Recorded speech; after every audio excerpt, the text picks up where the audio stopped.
Anne was a poor orphan who had lost her parents when she was very young. They had left her a small house, but nothing more. Life had been hard for her ever since. Every day she sat alone, crying about her suffering. Anne had no one to take care of her. To survive, she worked on people's farms, sweating under the hot sun, planting and harvesting crops just to earn a few coins. But no matter how hard she worked, the money was never enough. Some days she went to bed hungry. Other days she ate only a small portion of food, stretching it as much as she could. She often watched other children her age, dressed well and laughing with their families, while she had no one. Loneliness became her closest companion. At night, she lay on her thin mat, staring at the wooden ceiling of her parents' house, whispering to herself, "Is this how my life will always be?" One evening, after a long and tiring day in the fields, Anne sat outside her house. The sky was painted with orange and purple hues as the sun slowly disappeared behind the trees. Tears streamed down her face as she spoke to the heavens. "God, I know you will not come down from heaven to help me, but please send me a helper. I am tired, Lord. I have suffered enough. I need someone to lift me out of this pain. Please, God, hear me. I will be forever grateful." Her voice broke as she wept bitterly, hugging her knees. The wind blew gently, rustling the trees, as if nature itself was listening to her cries. The world around her was silent, except for the occasional chirping of crickets. Little did Anne know that her life was about to change in a way she never expected. One afternoon, as Anne was walking along a dusty road after a long day of farm work, she wiped the sweat off her face and sighed deeply. Her stomach growled. She had not eaten since morning. Her mind was filled with worries about her life. Just then, a car slowed down beside her, and a man stepped out. He was well-dressed, wearing a neat white shirt and dark trousers. His eyes were kind as he looked at her. "Young girl, you seem troubled," he said. "What is bothering you?" Anne hesitated at first. She had never spoken to a stranger like this before, but something about the man's voice made her feel safe. He gestured towards a large tree by the side of the road. "Come, let's sit there. Tell me what is wrong," he said. Anne nodded and followed him. They sat on the grass under the shade of the tree. For the first time in a long while, Anne poured out her heart. She told him about losing her parents, struggling to survive, and how she cried every night, begging God for help. The man, whose name was Derick, listened carefully. His face was filled with sympathy. When Anne finished speaking, he sighed and said, "My child, your suffering touches my heart. I want to help you. I live in Dubai and I can give you a job there." Anne's eyes widened in shock. "Dubai?"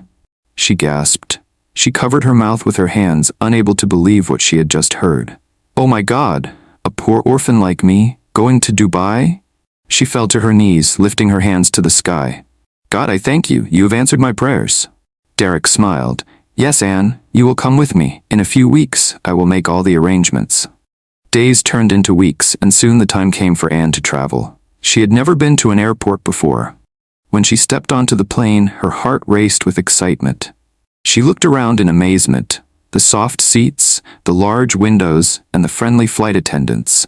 As the plane took off, Anne pressed her hands against her chest. "God, you are wonderful," she whispered. She looked out the window and saw the world below getting smaller and smaller. She had never dreamed that one day she would fly in an airplane. After several hours, they landed safely in Dubai. Anne could not believe her eyes. Everything was big, beautiful, and shining. The city was full of tall buildings, bright lights, and expensive cars. Derick's mansion was even more shocking. It was massive, with white walls, golden gates, and a large fountain at the entrance. There were servants everywhere, dressed in neat uniforms, moving around busily. Anne stood frozen, her mouth slightly open. "Is this a dream?" she whispered to herself. She had never seen such a grand house before. Derick led her inside and showed her to her room.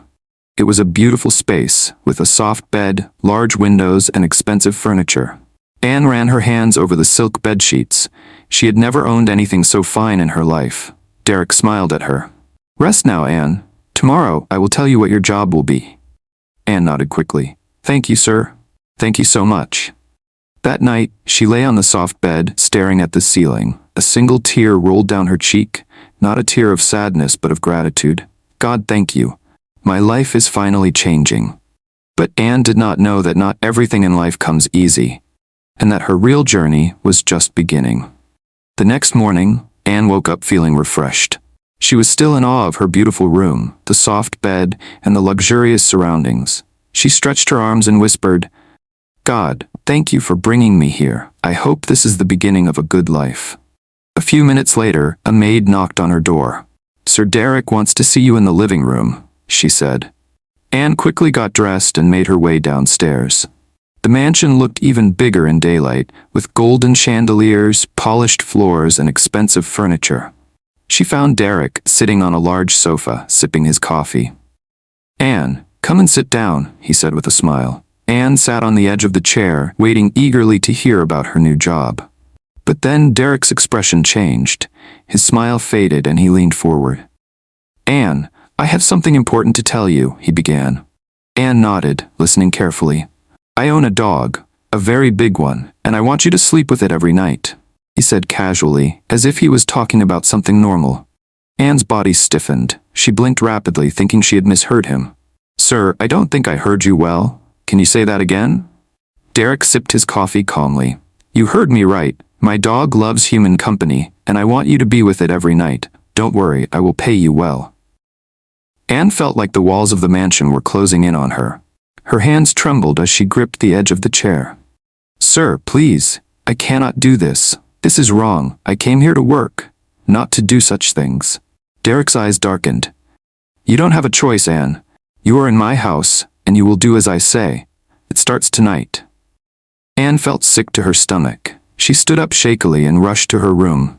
The moment she locked the door, she collapsed onto the floor, sobbing like never before. "God, why did I come here? I thought this was my breakthrough, but this is worse than suffering in my village." She cried until her eyes were swollen. She regretted ever trusting Derick. But there was no way out. She was in a foreign country, with no family, no friends, and no money. That night, Derick called her out. He commanded his dog to stay with her. Tears streamed down Anne's face as she realized she was trapped in a nightmare she never imagined. The next morning, Anne knew she had to do something. She could not allow this to continue. She wiped her tears, gathered her courage, and picked up the phone. Her hands were shaking as she dialed the police. "Please help me. I am in danger," she whispered, afraid Derick might hear her. The police arrived quickly. They stormed into the mansion and arrested Derick. Anne watched as they handcuffed him and led him away. He struggled, shouting and cursing, but justice had finally caught up with him. The officers took Anne to the hospital, where she was checked thoroughly. To her relief, she was found to be free from any diseases or infections. But the biggest surprise came when the police, along with some officials, arranged for her to get a proper job. A few weeks later, Anne stood in front of a large company, her heart pounding with excitement. She had been offered a position as a manager. As she entered her new office, she closed her eyes and whispered, "God, thank you for saving me. Thank you for turning my pain into victory." Meanwhile, Derick was sentenced to life in prison for his crimes. Justice had been served. Anne's story was proof that no matter how dark life gets, there is always light at the end of the tunnel.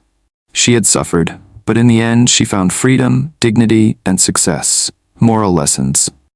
1. Not every opportunity is a blessing. Be careful who you trust. 2. Always pray for wisdom before making big decisions. 3. Evil may seem powerful, but justice always wins in the end. 4. No matter how hard life gets, never lose faith. Your breakthrough will come. Thank you for watching this story. I hope you learned something important from Anne's journey. If you enjoyed this story, please subscribe to my channel and turn on the notification bell so you don't miss more inspiring stories. Stay tuned for more amazing content. See you in the next story.